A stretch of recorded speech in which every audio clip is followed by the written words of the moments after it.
अस्सलाम वालेकुम एवरीबॉडी। जी अस्सलाम वालेकुम आप सबको अरसलान बेग की जानिब से live talk with Arsalan Baig में खुशामदीद। आज के प्रोग्राम का आगाज़ करने से पहले मैं एक स्टोरी शेयर करूंगा आपसे कि आज सुबह एक इंसिडेंट हुआ है मेरे साथ। वो ये कि 8:30 सुबह के वक्त आज मेरे घर में बाकायदा बेल बजी है और जब मैं नीचे गया हूँ मैंने कहा हुज दिस, तो वो कहते हैं जी वी आर फ्रॉम रॉजर्स, तो आप जो है पार्किंग लॉट से जो है अपनी गाड़ी हटा दें, हमें आपके ड्राइववे में ड्रिल करना है। तो मैंने कहा मुझे तो कोई किसी ने नोटिफाई नहीं किया रॉजर से। तो उन्होंने कहा नहीं, हमारे पास लेटर है, आप वो आके साइन कर दें और जब आप वो साइन करेंगे तो फिर हम ऑथराइजेशन दे दें। तो फिर मैंने कहा कि मैंने तो कोई ऑर्डर ही नहीं किया। तो उस पर उन्होंने कहा कि आपके नेबर की प्रॉपर्टी को फिक्स करने आए हैं। तो मैंने उनको कहा कि जब आप नेबर के लिए आए तो why you are drilling my driveway. तो उसके बाद उन्होंने मुझे कहा कि जी नहीं नहीं, वो नेबर की प्रॉपर्टी के लिए आपसे वो गोल मटोल बात कर रहे थे। तो मैंने उसी मौके पे इमीडिएटली अपने नेबर को फोन किया। नेबर को जब मैंने फोन किया तो फोन करने के बाद जब नेबर ने मुझे कहा कि जी मेरे पास तो रॉजर से नहीं है, मैंने तो कोई सर्विस ऑर्डर भी नहीं की। तो इसी सिलसिले में फिर मैंने उसको बंदे को येल करके उससे कहा कि मेरे घर को चले जाओ, नहीं तो else I will call the cop. तो इमीडिएटली 10-15 मिनट वो गाड़ी में बैठे रहे, फिर वो चले गए। फिर मैंने पुलिस स्टेशन को भी कॉल किया। तो बताने का मकसद है कि रॉजर्स के नाम पे वो कोई ना कोई रॉबरी का मूड था। तो मैंने कहा कि आज जो है मेरे साथ बहुत बड़ा हादसा हुआ है, तो इस प्रोग्राम का आगाज इस तरह से किया जाए। तो आज हमारे प्रोग्राम का मकसद वो ये कोविड-19 जैसे आपको पता है it can be a deadly disease. और जिस तरह आने वाले दिनों में जिसके हालात दिन ब दिन बुरे हो जा रहे हैं, इसके असरात ना तो हमारी फैमिली लाइफस्टाइल में पड़ रहे हैं, इसके साथ साथ हमारे जो है पूरे इकोनॉमी में पड़ रहे हैं। हर जगह पे बिजनेसेस धर्म भरम हो गए हैं, आगे मिलियंस ऑफ लोगों की बैंकरप्सी का खदशा है। अभी लोग सिर्फ जो है CERB बेनिफिट पे ही चल रहे हैं बहुत से लोग, क्योंकि उनके पास कोई इनकम का जरिया नहीं है। तो गवर्नमेंट ने बड़ा अच्छा इनिशिएटिव लिया है कि CERB बेनिफिट स्टार्ट किया है कि जो जिस वजह से जो है कुछ लोग कुछ दिन सरवाइव कर सकेंगे, लेकिन ये नहीं पता 4 महीने बाद क्या होने वाला है। तो आज हमारे प्रोग्राम में बड़े जबरदस्त गेस्ट आए हुए हैं। तो हम इन गेस्ट को जो है मलिक मुश्ताक साहब से स्टार्ट करते हैं। मलिक मुश्ताक साहब कौन नहीं जानता, किंग ट्रैवल के CEO और जो है ना सिर्फ CEO हैं, ये नंबर 1 उम्रा एजेंट ऑफ कनाडा हैं और बड़ा अच्छा सर्विस दे रहे हैं, हम उनको खुशामदीद कहते हैं। इसके साथ साथ आदिल फारूक लॉयर किसी तारुफ की मोहताज नहीं है, बड़े successful lawyer, real estate law services provide करते हैं। इसके साथ साथ काफ़ी सारी सर्विसेज जो हैं उनकी लॉ, किसी भी किस्म की लॉ सर्विस आपको चाहिए तो आप आदिल फारूक साहब का नाम याद करें। बड़े ऑनेस्ट एंड डेडिकेटेड पर्सन हैं, बड़े अच्छे तरीके से क्लाइंट्स की सर्विस देते हैं। खुशामदीद कहते हैं भाई आपको। इसके साथ साथ मोहम्मद सिद्दीकी साहब वेरी सक्सेसफुल रियल्टर, अपनी ओन ब्रोकरेज है लेगेसी रियल्टी पॉइंट, और इसमें जो है काफ़ी अरसे से कम्युनिटी की खिदमत कर रहे हैं। काफ़ी एजेंट्स भी हैं इनकी कंपनी में, और हम तो जब भी मुलाकात करते हैं जब सिद्दीकी साहब अवार्ड लेने जाते हैं। तो सिद्दीकी साहब आपको बहुत बहुत खुशामदीद हमारे प्रोग्राम में। और मोहम्मद हारून भाई जो है he is also a realtor, काफ़ी इन्वेस्टर हैं, काफ़ी इन्वेस्टमेंट्स करते हैं। ये जो है प्रोजेक्ट में काफ़ी इनकी नज़र रहती है, कोई अच्छी चीज़ आती है ये उठा लेते हैं। तो और साथ साथ ये इनका एक और भी पैशन है कि ये he is a international qualified cricket umpire. तो ये बहुत से लोगों को पता होगा कि he is also very cricket के लिए डेडिकेटेड है। हारून भाई thank you very much. Thank you. और साथ साथ हमारे कम्युनिटी के एक्टिविस्ट जाने पहचाने आदिल जो है अपना सैयद जुनेद साहब को कौन नहीं जानता, काफ़ी एक्टिव है कम्युनिटी में, और साथ साथ कम्युनिटी में जो है वो इनकी एसोसिएशन भी है और हर जगह पे हर इवेंट में नजर आते हैं, हर जगह पे कम्युनिटी में नजर आते हैं। जुनेद भाई welcome to the programme sir. जो जुनेद भाई आपको अस्सलाम वालेकुम रहमतुल्लाहि व बरकातहू। तो हम मुझे आपकी आवाज इतनी क्लियर नहीं मलिक मुश्ताक साहब, ये लगा कि आपने मुझे कॉल किया है।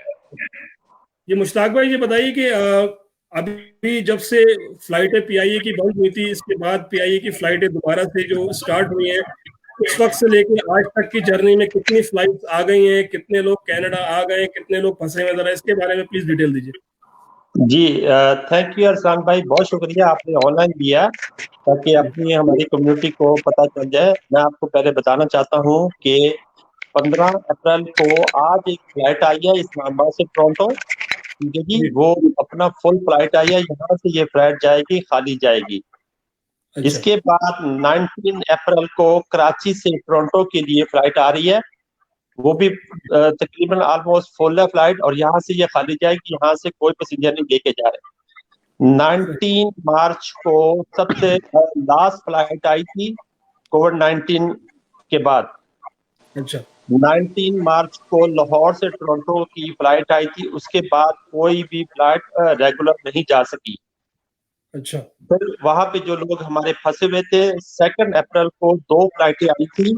एक फ्लाइट आई थी कराची से टोरंटो के लिए, और सही। दूसरी फ्लाइट आई थी लाहौर से टोरंटो के लिए।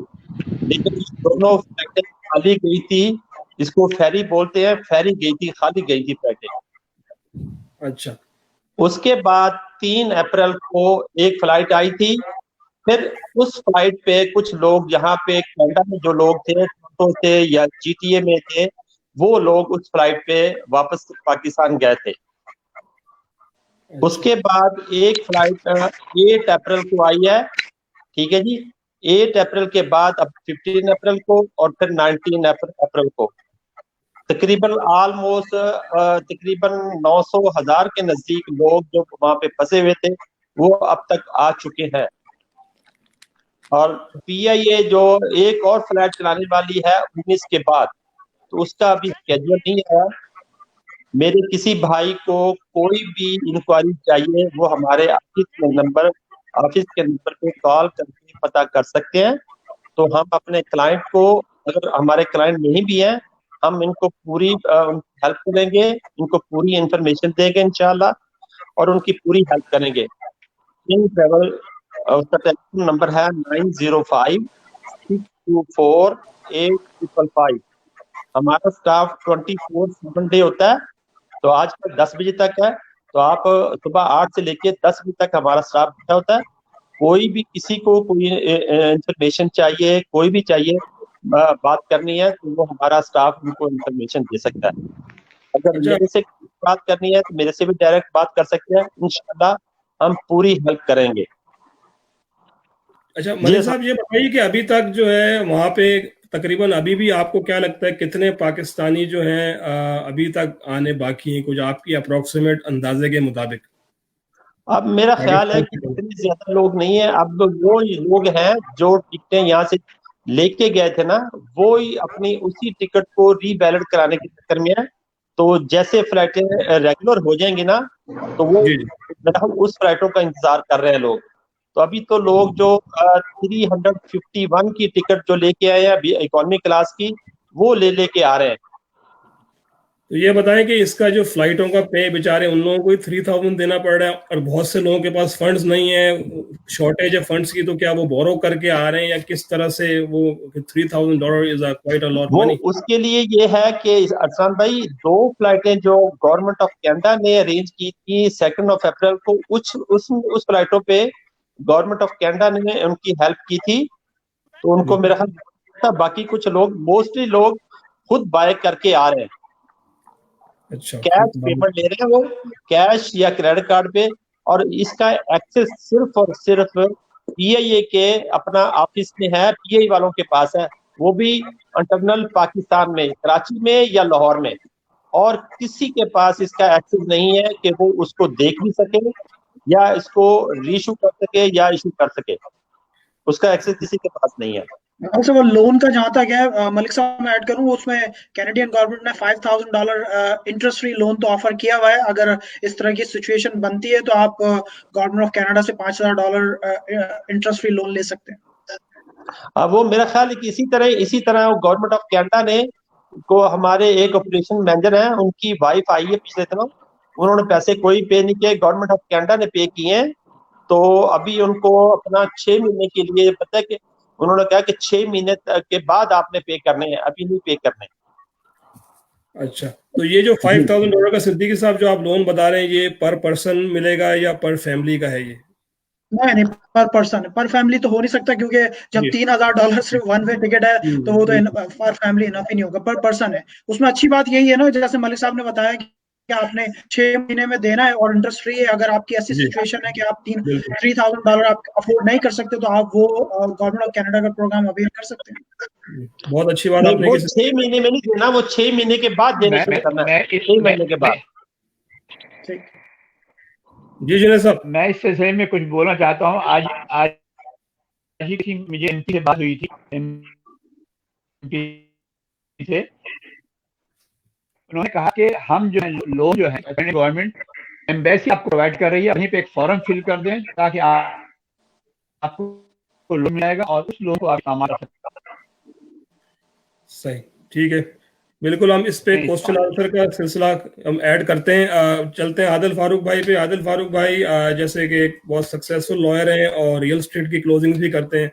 आदिल भाई, ये कोविड-19 में जो जिस तरह से मार्च में हालात बड़े अच्छे चल रहे थे, आप लोगों के पास डीले पे डीले आ रही थी क्योंकि मार्केट ऊपर जा रही थी, जो जिस तरह से हालात थे उसके मुकाबले में अब जो बताएं, इतना अरसा गुजर गया, 3-4-5 हफ्ते, कुछ बताएं क्या चेंजेस है?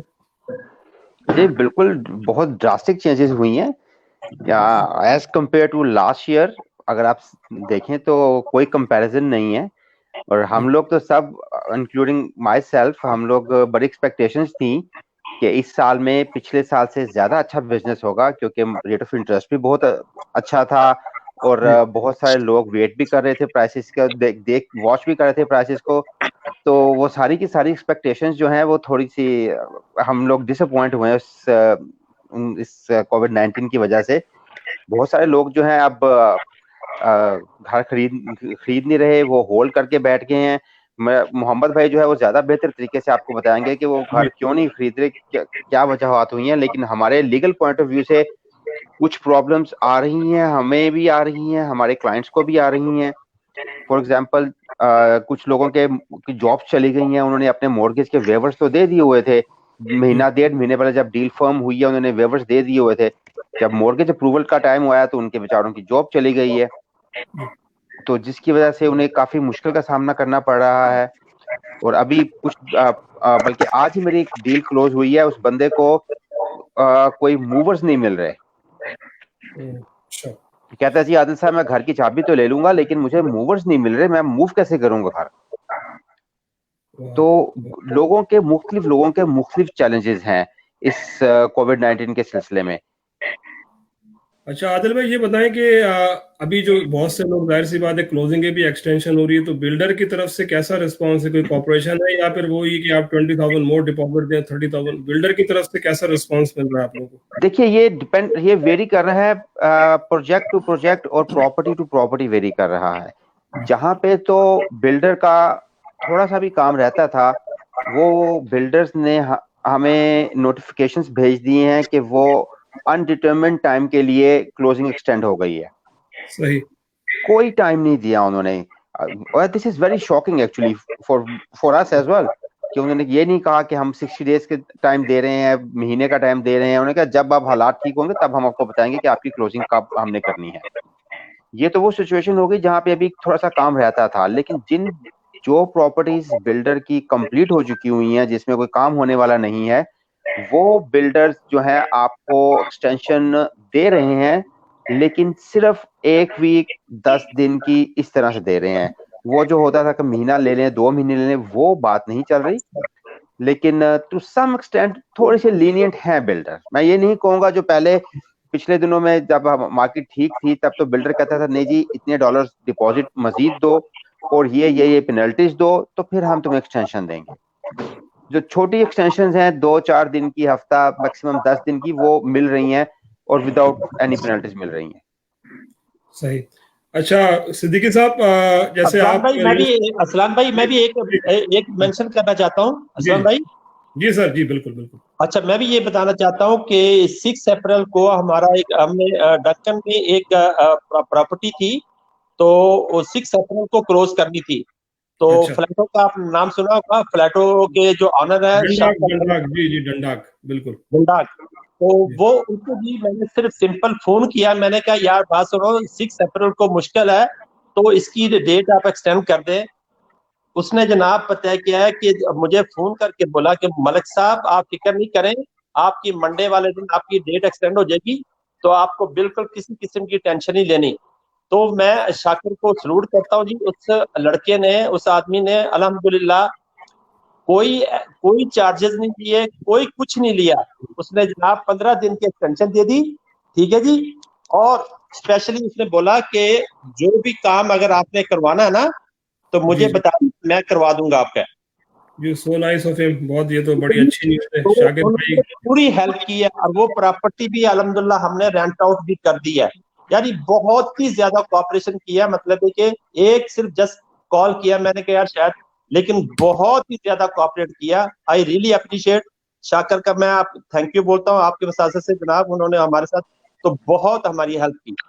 ऐसी इसी बात को अगर मैं थोड़ा सा और बढ़ाऊं, ये आपने मलिक साहब बड़ा एक जनरल सी बात है जो आजकल हो रही है, लेकिन अनफॉर्चुनेटली अभी भी कुछ बिल्डर्स ऐसे हैं जो कि आपको पेनल्टी डाल रहे हैं, अभी भी कुछ हैं। मेरी मतलब मेरे पास आदिल भाई ये शाकिर ने माशाल्लाह पता है कि एक पैसा नहीं, और देखिए मेरी बात सुने, पता है क्या है कि खुद उन्होंने फोन करके मुझे उन्होंने बोला यार देखिए मलिक साहब आपके पता है कि डेट एक्सटेंड कर दी है, आप फिक्र नहीं करें। सर वो तो आई अंडरस्टैंड, वो तो माशाल्लाह आपके पर्सनल ताल्लुकात कुछ हो गए, कुछ कम्युनिटी की वजह से ताल्लुकात हो गए, वो अलग बात है, लेकिन एक बहुत बड़ी तादाद है बिल्डर्स की जिनके साथ लोगों के पर्सनल ताल्लुकात नहीं है। मलिक साहब आपकी शख्सियत ऐसी है यार, आपके साथ कोई क्यों नहीं कोऑपरेट करेगा, माशाल्लाह कम्युनिटी के साथ इतना आप तो वो जो कुछ जो बिल्डर्स हैं अभी भी वो इस चीज को थोड़ा सा कैश करने की कोशिश कर रहे हैं। मेरे क्लाइंट की डील में हमने बिल्डर से रिक्वेस्ट की, उसने हमें 5 दिन की एक्सटेंशन दे दी। उसके बाद कहता है जी 5 दिन के बाद अगर उससे ज्यादा चाहिए तो आपको ये पेनल्टीज लगेंगी। बिल्कुल। तो मतलब कुछ बिल्डर्स थोड़ा सा वो इतने स्ट्रिक्ट नहीं है जितने के पहले थे, आम दिनों में थे, थोड़ा सा आपको अकोमोडेट करने की कोशिश कर रहे हैं, इसमें कोई दूसरी राय नहीं है। मलिक साहब की बात से ऐड करूंगा मलिक भाई, और डंडाक में जो कुछ लोगों की क्लोजिंग्स में ये सेम बिल्डर ने $20,000 भी जो है लिया है एक्स्ट्रा, मतलब क्लोजिंग बढ़ाने में। कुछ लोग थे लेकिन वो मिक्स एंड मैच कर रहे हैं, ऑब्वियसली अच्छी बात है, बिल्डर जो है चले मिक्स एंड मैच करें, कुछ लोगों का साथ दें कुछ का नहीं दें, जो भी है, लेकिन ओवरऑल जो है बिल्डरों की तरफ से जो है कोऑपरेशन नजर नहीं आ रही है। लेकिन सो नाइस ऑफ शाकिर भाई, शाकिर रहमतुल्लाह अलैह की बात करें ना मलिक साहब? जी बिल्कुल उनकी बात कर रहा हूं मैं, उन्हीं की बात वही ऑन कर फ्लैट हो तो वही ऑन करते हैं ना। जी क्योंकि उन्होंने अभी मेरा ख्याल एक उन्होंने डोनेशन भी दिया डग फोर्ड को, आई थिंक 100,000 का। I think he is the same person if I am not wrong. या सेम पर्सन। ये सिद्दीकी साहब, अब आप जरा बताएं कि रियल स्टेट को आप बड़ी नजर रखते हैं और बड़ा काम करते हैं रियल स्टेट में, ये जब से कोविड-19 की सूरत हाल है क्या चेंजेस आई हैं और ये लिस्टिंग जो वर्चुअल हो गई है? मैं अपनी बात बताऊं, अगर एज अ रियल्टर भी हूं मैं, लेकिन अगर एज अ क्लाइंट हूं मैं कभी वर्चुअल लिस्टिंग पे घर नहीं दूं कि बगैर देखे मैंने कर ली। आप क्या कहेंगे इस बारे में? आपकी बात सही है। कोविड-19 के बाद बहुत सारी ऐसी चेंजेस आई हैं जो कभी हमने एक्सपेक्ट नहीं की थी, ना ही हमने ऐसा कोई पेंडेमिक देखा था अपनी लाइफ में, तो ये तो सबके लिए नया एक्सपीरियंस है। लेकिन अभी भी लिस्टिंग्स तो सेल हो रही हैं, बस अब नंबर ऑफ लिस्टिंग्स कम हो गई हैं। तो नंबर ऑफ लिस्टिंग्स कम हो गई हैं, लेकिन अच्छी बात जो मेरा एक्सपीरियंस है कि प्राइसेस में कोई करेक्शन ऐसा आई नहीं है जो हम बहुत ज्यादा डिस्कस करें या वरी करने की कोशिश करें। जैसे हारून साहब से अभी बात हो रही थी ऑफ द लाइन के, जब के ऑफ द रिकॉर्ड के हम करेक्शन आएगी और बहुत सारे मसले हो सकते हैं, तो मुझे तो खैर ऐसे कोई मसले नजर नहीं आ रहे, ना ही मुझे कोई प्राइस करेक्शन नजर आई है। जो डिफरेंस है, अगर आप कैनेडियन रियल एस्टेट एसोसिएशन के स्टेटिस्टिक्स भी देखें तो उसके हिसाब से जो डिफरेंस आया है वो तकरीबन 14% डिक्रीज हुआ है sale volume as compared to last year. लेकिन अगर हम वो भी in the month of March, लेकिन अगर हम फरवरी को कंपेयर करें तो फरवरी में 30% इंक्रीज था। तो मार्च में जो कमी आई है उसमें क्योंकि सबसे ज्यादा खौफ बहुत है। ये ऐसा दुश्मन है, कोरोना वायरस ऐसा दुश्मन है जिसको आप देख नहीं सकते, तो उससे खौफ बहुत ज्यादा है लोगों को। तो खौफ की वजह से जो बहुत सारे प्रॉब्लम आए हैं, लेकिन मेरा अब भी यही ख्याल है कि कैनेडियन गवर्नमेंट ने बहुत अच्छा रिस्पांस किया इसके ऊपर। उन्होंने कैनेडियन सिक्योरिटीज और बॉन्ड्स उन्होंने अवेलेबल कर दिए जो $50 बिलियन पर वीक के हिसाब से बैंक्स को इशू कर सकते हैं, जो सेकेंडरी मार्केट कंसिडर की जाती है। तो उससे बहुत सारे जो डिफॉल्ट करने की जो बैंक ये सोच रहे थे कि हम लोन इशू ना करें और जो भी मसले होते हैं वो कम से कम इशू करते हैं सारी चीजें देखने के बाद, और रीअप्रेजल करते हैं क्लोजिंग से पहले एक दफा और, क्योंकि अभी हालात कुछ और हैं और कोरोना वायरस से पहले हालात कुछ और थे जो जिनकी क्लोजिंग अभी हो रही है। तो काफी केसेस में अप्रेजल दोबारा हो रही है और काफी केसेस में अप्रेजल नहीं हो रही। जैसे आज मेरी क्लोजिंग थी उसमें अप्रेजल जो पहले वाली अप्रेजल थी वही बैंक ने कंसिडर की और क्लोज कर दिया उसे। तो अब ये डिपेंड करता है केस टू केस, कहाँ पर कौन सा बैंक है, तो सबकी अपने अपने तरीकेकार है काम करने का। तो मेरा ख्याल यही है कि अगले नेक्स्ट मंथ से हालात बेहतर होना शुरू हो जाएंगे, क्योंकि आज भी वर्ल्ड हेल्थ ऑर्गेनाइजेशन ने एक लाएअमल भेजा है लोगों कंट्रीज को कि कैसे वो दोबारा अपनी इकोनॉमी वापस खोल सकते हैं। तो अब जो कंट्रीज उसके लिए तैयार हैं वो आहिस्ता आहिस्ता खोलना शुरू करेंगे। तो होपफुली कि जब इकोनॉमी खुलेगी, बिजनेस दोबारा खुलेंगे with precautions, so definitely real estate market को दोबारा से बूम कर जाएगी, मेरा तो ये ख्याल है। चलिए, तो बहुत आई होप के जो है रियल एस्टेट मार्केट दोबारा से आए। अब हारून भाई से हम सवाल करते हैं, और हारून भाई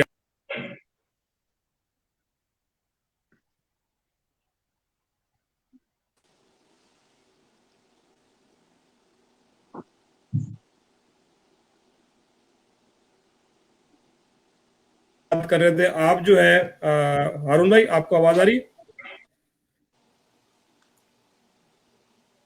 जी हारून भाई, कैन यू हियर मी?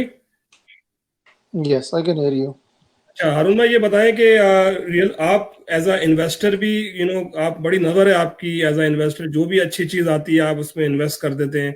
आप काफी अरसे से ये काम कर रहे हैं, तो मैं ये जानना चाहूंगा कि आज के हालात में आपका क्या ख्यालात हैं इस बारे में?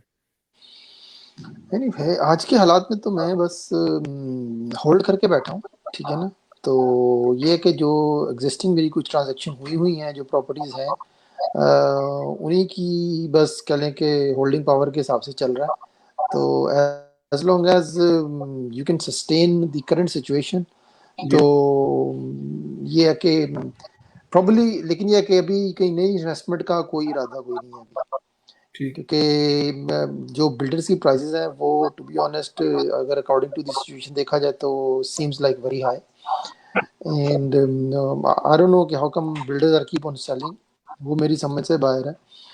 तो जो लोग, क्योंकि इवन न्यू कंस्ट्रक्शन में भी जो लोग लाइक बहुत ही लंबे डिपॉजिट स्ट्रक्चर्स के साथ चीज़ें ऑफर कर रहे हैं, उसमें मैं तो कभी इन्वेस्ट नहीं करूँगा, क्योंकि that is just a catch to get the money.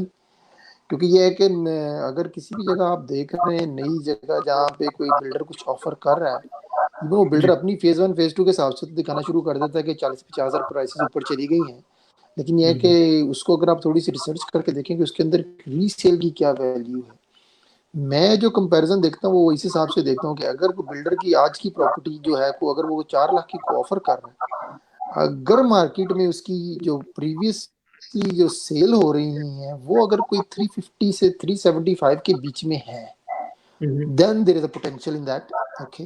अगर किसी भी करंट सेल और न्यू कंस्ट्रक्शन के बीच में कोई 50,000 से ज्यादा का डिफरेंस है, I will never go into that, because उसमें that is just a catch. Builder आपसे पैसे निकलवा रहा है और वो डॉक्यूमेंट पे तो आपको नजर आ रहा है कि आपकी जो है वो 2 महीने पहले से बाद 2 महीने बाद जो चीज बिल्डर बेच रहा है उसमें 20,000 प्राइस बढ़ गई, 30,000 बढ़ गई, लेकिन यह कि रियलिटी में मेरे हिसाब से कोई इतनी ज्यादा गेन नहीं है।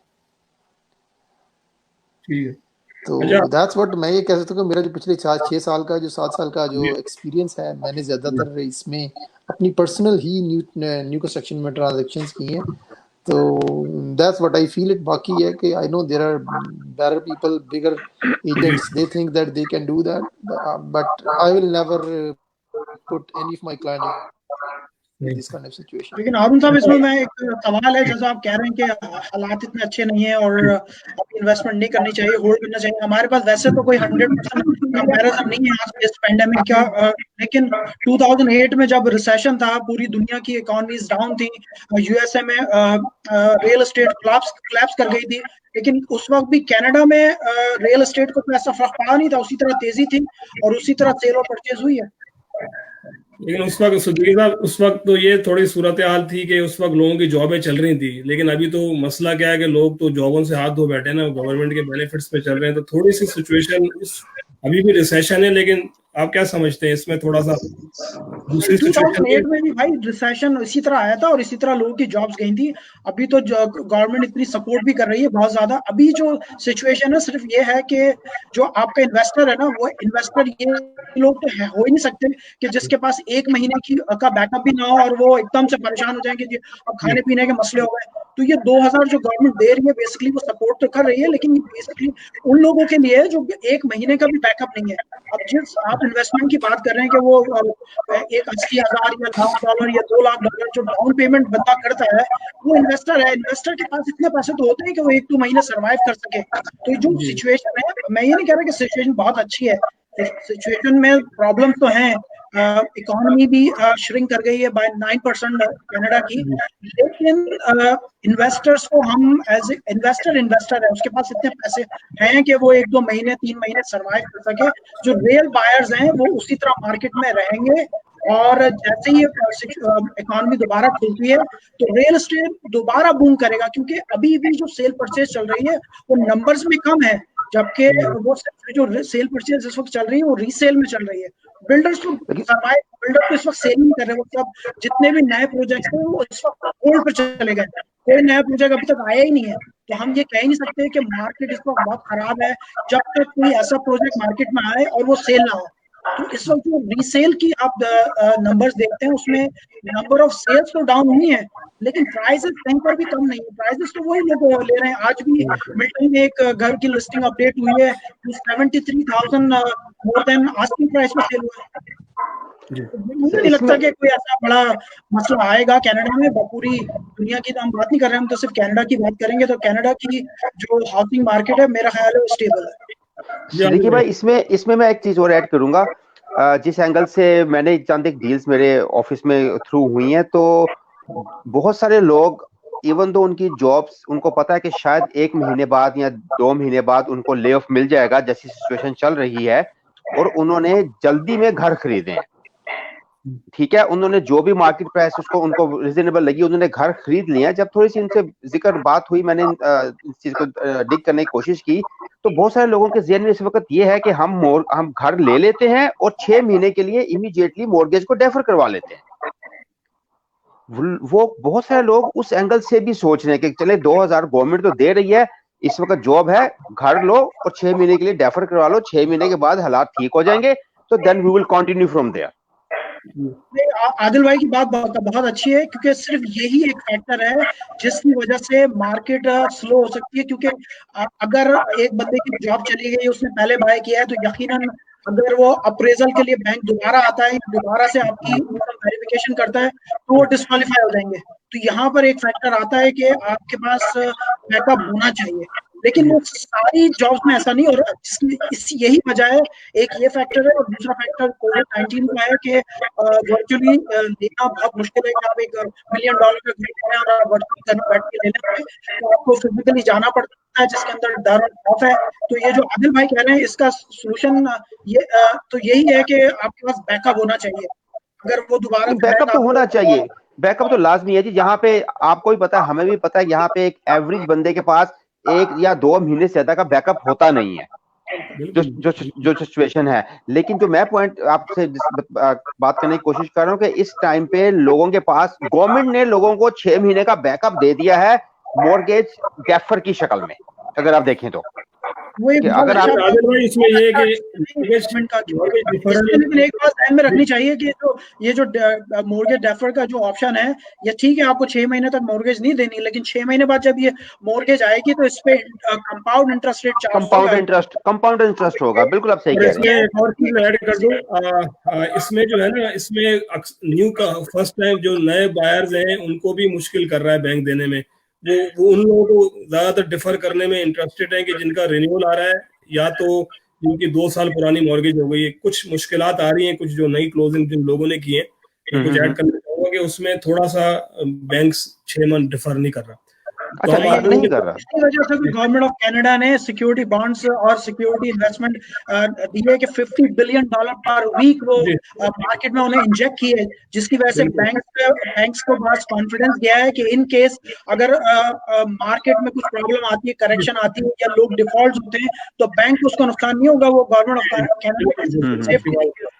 तो सिद्दीकी साहब हम दोबारा आते हैं इस क्वेश्चन पे। सही है जुनैद भाई, आप एज अ कम्युनिटी एक्टिविस्ट आज हमारे प्रोग्राम में हिस्सा ले रहे हैं, ये कुछ बताएं कि लोग सोशल डिस्टेंसिंग और फिजिकल डिस्टेंसिंग ये लोग क्यों नहीं समझ रहे हैं। अभी भी देखें आप, कुछ ब्रैम्पटन में लड़के क्रिकेट खेल रहे थे और वो जो है पुलिस ने आगे उनको ईच बंदे को $880 का टिकट दिया। इसके अलावा बैकयार्ड में पार्टी हुई थी, 20 लोग जो हैं उनमें अबाउट अप टू $100,000 का टिकट देने का इम्कान है, जो पैट्रिक ब्राउन ने अनाउंस किया था ब्रैम्पटन में। और रमजान मुबारक का महीना भी आ रहा है, तो आप क्या समझते हैं कि हम क्या खुफिया अफ्तार पार्टियां करेंगे या क्या करेंगे? आप जरा इस बारे में कुछ जरा बताइए प्लीज। जी जुनैद भाई। अरसान भाई, मेरा मसला ये है कि मैं आपके बीच में मुखर नहीं हो रहा था, आपकी आवाज बहुत टूट कर मेरे पास आ रही है। सवाल समझा हूँ कि ये कोरोना वायरस के लिहाज से जो टिकटों को मिल रहे हैं या वो सही है या नहीं है। जी जी बिल्कुल। और एक और चीज है कि रमजान मुबारक में हम कितनी सोशल डिस्टेंसिंग करेंगे? क्या हम जो है खुफिया तरीके से अफ्तार पार्टियां करेंगे या क्या करेंगे? आप क्या किस नजर से देखते हैं इस मुबारक महीने को जो आने वाले?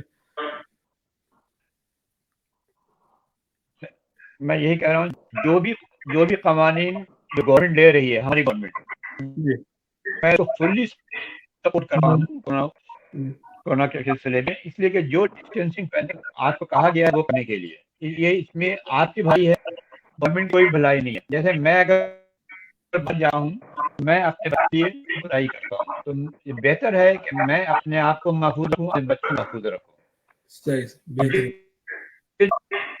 तो इस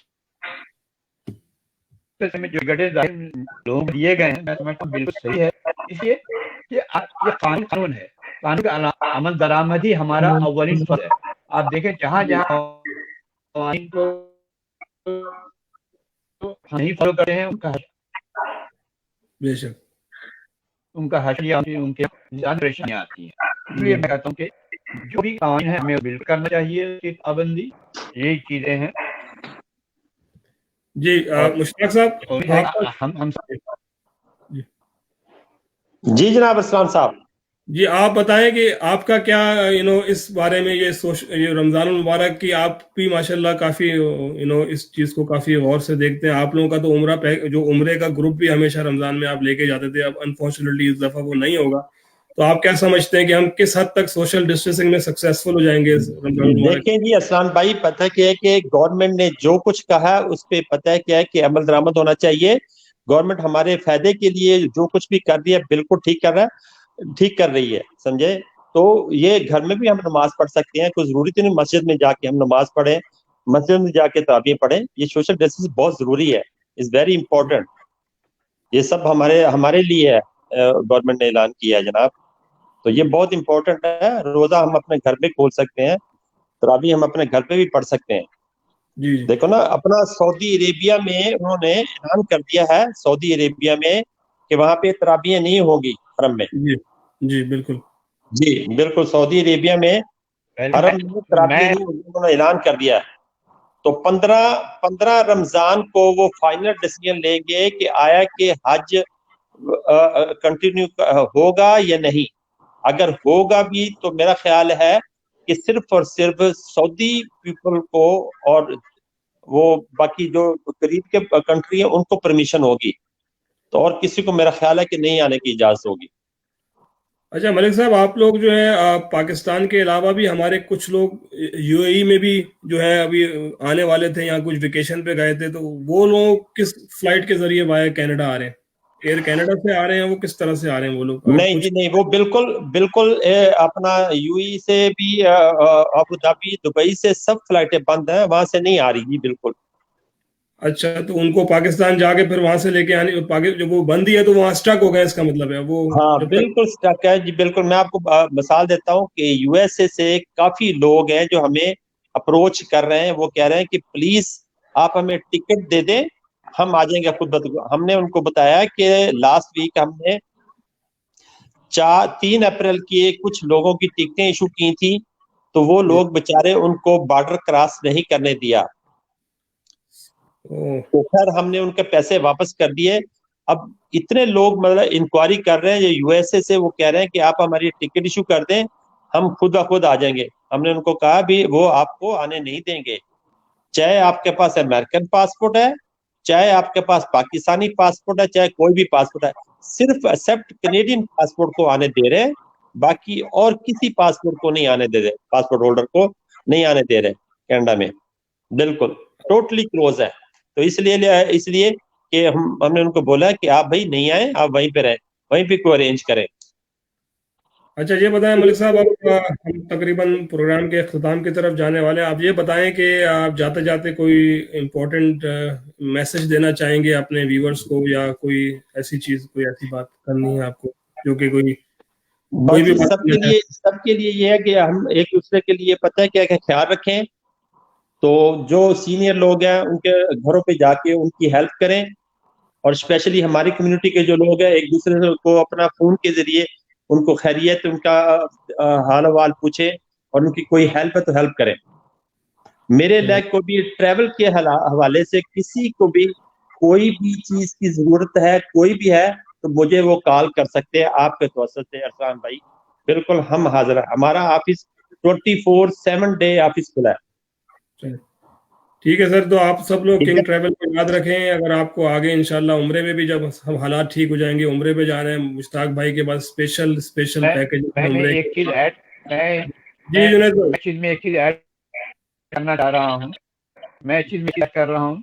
देखिए ये वक्त बहुत बहुत बुरा आ रहा है, जो हम न सिर्फ कनाडा के लिए दुनिया के लिए, हम इस रमजान मुबारक में जो भी हम ज़कात करते हैं, उस ज़कात के सिलसिले में अपने मुस्तहिक़ीन को न भूलें, और जिनको जिनको ज़रूरत है और बहुत ज़रूरत है, प्लीज आप उनके दरवाजे तक पहुंचे, वो किसी भी हो।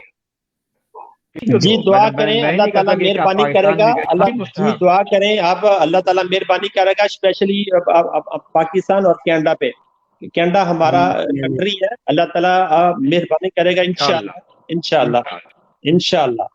बस कौन याद रखें, सबसे पहले पाकिस्तान, उसके बाद कनाडा, क्योंकि कनाडा हमारा घर है। बहुत अच्छी बात की, जबरदस्त। बिल्कुल कनाडा के लिए, कनाडा में हमारे प्राइम मिनिस्टर के लिए अल्लाह ताला इसको खुश रखे। अल्लाह ताला ने इसकी वाइफ को नई जिंदगी दी है, अल्लाह ताला इसके लिए भी, क्योंकि इसे बड़े काम कर रहा है, अल्लाह ताला इसको और मजीद हिम्मत दे। आमीन, हमारी दुआ है। आमीन। अच्छा आदिल भाई, जाते जाते क्विकली नोट के साथ साथ आप ये CERB का भी बताते जाएं कि अभी तो गवर्नमेंट ने 4 मंथ का जो है रखा है, तो आप क्या समझते हैं आने वाले हालात में, you think they can extend it, क्योंकि अगर CERB बेनिफिट है, आपकी क्या राय है इस बारे में कि you think government should will extend that? देखिए सर, ये सबसे पहले डिपेंड करता है कि गवर्नमेंट के पास क्लेम कितना गया है, क्योंकि गवर्नमेंट के पास भी एक लिमिटेड फंड्स हैं इस काम के लिए, ये इस विदाउट सेइंग बात है। वो लिमिटेड फंड्स जब तक एग्जॉस्ट नहीं होंगे, डेफिनेटली कैनेडियन गवर्नमेंट जो है वो लोगों को सपोर्ट करेगी, क्योंकि उन लोगों के पास कोई और ऑल्टरनेटिव नहीं है यहाँ पे। तो अगर जरूरत पड़ी और गवर्नमेंट के पास फंड्स हुए, तो डेफिनेटली गवर्नमेंट को ये एक्सटेंड करना पड़ेगा, ताकि लोगों में ज्यादा कम से कम पैनिक क्रिएट हो। इसके अलावा मैं एक छोटी सी बात शेयर करना चाहूंगा बिफोर वी कंक्लूड हियर, हमारी सर्विसेज के हवाले से, क्योंकि बहुत सारे हमारे दोस्त बहन भाई ऐसे हैं जो कि घर से नहीं निकल रहे किसी भी, स्पेशली ये कोविड-19 की वजह से, और इसी चीज को मद्देनजर रखते हुए लॉ सोसाइटी ने हमारे प्रोफेशन में भी परमिशन दी है कि हम रिमोटली लोगों से डॉक्यूमेंट साइन करा सकते हैं थ्रू वीडियो कॉल्स, और उनको हमारे ऑफिस में आने की जरूरत नहीं है। तो हम लोग कोशिश कर रहे हैं कि जो लोगों के पास फैसिलिटी है उनको हम ऑफिस में बुलाए बगैर उनसे रिमोटली डॉक्यूमेंट साइन करवाएं, और उनका घर से निकलने की कम से कम पॉसिबिलिटी हो। तो ये जस्ट लोगों के लिए एक साइड नोट है कि जो लोग अगर सोच रहे होंगे कि भाई ये डॉक्यूमेंट्स कैसे साइन होंगे या एग्जीक्यूट कैसे होंगे, so there is an alternative as of today. That's great, that's great. अपना नंबर शेयर कर दें आदिल भाई। जी नंबर मेरा ऑफिस का नंबर है 905-502-7474, और आप अगर आजकल जो हालात है, आई विल सजेस्ट कि अगर आपको कोई किस्म की इंक्वायरी है तो हमें ईमेल कीजिए। ईमेल के लिए आप, मेरा ईमेल एड्रेस है adil @adillaw.ca। जी, अच्छा सिद्दीकी साहब, आप जाते जाते कोई इन्वेस्टर को या कोई जो रियल जो लोग खरीदारी या बेचना चाह रहे हैं घर, उनके बारे में आप कोई ऐसा व्यू दे दें जाते जाते? सबसे पहले तो मैं एक मैसेज, जो कम्युनिटी मैसेज है कि सब फॉल्स जो न्यूज है उनको स्प्रेड ना करें, अच्छी अच्छी न्यूज स्प्रेड करें, ताकि लोगों में जो पैनिक क्रिएट हो जाता है वो पैनिक ना हो। लोग इतने परेशान हैं, वो पहले आप परेशानी है, फिर उल्टी सीधी आप न्यूज शेयर करते हैं बगैर वेरीफाई किए कि न्यूज सच्ची है भी कि नहीं है। और जहां तक रियल एस्टेट का सवाल है, तो रियल एस्टेट का किसी को कोई भी सवाल हो तो वो मुझे कांटेक्ट कर सकते हैं। तो जो भी मेरे पास काबिलियत और एक्सपीरियंस है उसके मुताबिक मैं उन्हें गाइड कर सकता हूँ। आप मुझे कॉल कर सकते हैं मेरे सेल नंबर पर जो है 416-434-3685। और आप अगर आप नंबर भूल भी जाते हैं या नहीं भी नंबर मिलता तो मोहम्मद सिद्दीकी रियल्टर लिखें, आप गूगल करें तो मेरी इंफॉर्मेशन आ जाएगी। Thank you very much. अच्छा जुनैद भाई, आपसे बड़ी मुख्तसर बात हुई, कनेक्शन प्रॉब्लम थी। अब आप जाते जाते कोई अच्छी सी बात करके कम्युनिटी वालों के लिए चले जाए, ताकि वो उनकी समझ में आ जाए। बहुत से लोग जो सोशल डिस्टेंसिंग नहीं कर रहे, शायद आपकी बात ही सुन के वो शायद इस चीज को फॉलो करने लग जाए। तो आप जरा प्लीज अगर जाते जाते कोई मैसेज देना चाहेंगे। मैं अपनी तरफ से यही कहूंगा, बराए मेहरबानी कोविड-19 जो भी आपके अहकाम जारी किए गए गवर्नमेंट ने, बराए मेहरबानी उसको फॉलो करें और सख्ती के साथ फॉलो करें, बल्कि आप करें और दूसरों को भी इसकी तरफ। मेरा यही है ना। और अगर किसी भी शख्स को अगर जरूरत है प्लीज मुझे कॉल करें, मैं हाजिर हूँ। मेरा telephone number 6472626860 6472626860। Thank you very much सारे गेस्टों का। मुश्ताक साहब बहुत बहुत शुक्रिया सर आपके टाइम का। आदिल फारूक भाई बहुत शुक्रिया जी आपका। सिद्दीकी साहब बड़ी इंफॉर्मेशन। जुनैद भाई और हारून भाई चले गए, तो मैं जाते जाते व्यूअर्स आपसे ये कहना चाहूंगा कि हमारा प्रोग्राम जो है इस तरह अब सैटरडे को कुछ और गेस्ट के साथ आएगा। तो कोविड-19 में कोशिश कीजिए, डू सोशल डिस्टेंसिंग और फिजिकल डिस्टेंसिंग का भी ख्याल रखें। घर से जब ही निकलें जब आपको जरूरी है जाना, बिला वजह ना जाएं। बहुत हर बंदे का शौक होता है कि बच्चों को लेके पार्क में जाएं, घूमें फिरें, लेकिन at the end of the day हम सब जो हैं, हम लोग कोशिश यही करते हैं कि हमारा भी दिल चाहता है, लेकिन हम हुकूमत के बताए हुए उसूलों पे चल रहे हैं। हम कोशिश कर रहे हैं कि हम जो है अपने घर में रहें और जो है we follow whatever our government said. तो आप लोग जो है प्लीज इस चीज का खास ख्याल रखें। और आज जो गेस्ट हमारे थे मलिक मुश्ताक साहब के इन ट्रेवल के, उन्होंने काफ़ी इंफॉर्मेशन दी PIA की फ़्लाइट्स की, कि कौन कितनी फ़्लाइट्स आ गई, कितने पाकिस्तानी अभी हैं और कितने आगे आने वाले हैं। इसके साथ साथ कम्युनिटी के जाने पहचाने हमारे ग्रेट लॉयर आदिल फारूक साहब ने भी बड़ी अच्छी बातें बताई और हमें आज की जो है मार्केट से आगाह किया कि what's going on in real estate at the moment. इसके साथ साथ मोहम्मद सिद्दीकी रियल्टर भी मौजूद थे और मोहम्मद हारून साहब भी मौजूद थे। इन्होंने भी रियल एस्टेट के काफ़ी डीपली जाके रियल एस्टेट की बातें बताई और जो है हमें काफ़ी करंट अपडेट से आगाह किया। और सैयद जुनैद साहब हमारे जो हैं कम्युनिटी एक्टिविस्ट थे, उन्होंने भी काफ़ी गवर्नमेंट को अप्रिशिएट किया कि जो भी गवर्नमेंट कर रही है यू फॉलो दैट, और फिजिकल डिस्टेंसिंग और सोशल डिस्टेंसिंग का ख्याल रखें और रमज़ान मुबारक में कोशिश करें कि नमाज घर में पढ़ें और खुफिया इफ्तार पार्टीज मत करें। हमारा भी दिल चाहता है, हम भी मुसलमान हैं, कि हम मस्जिद में नमाज पढ़ें, लेकिन at the end of the day इस वक्त अगर हम घर में भी पढ़ेंगे तो अल्लाह ताला हमारी दुआ कबूल करेगा। अपने होस्ट अरसलान बेग को इजाज़त दीजिए। इंशाल्लाह आपसे सैटरडे को फिर मुलाकात होती है। तब तक के लिए अल्लाह हाफिज़, अस्सलाम वालेकुम।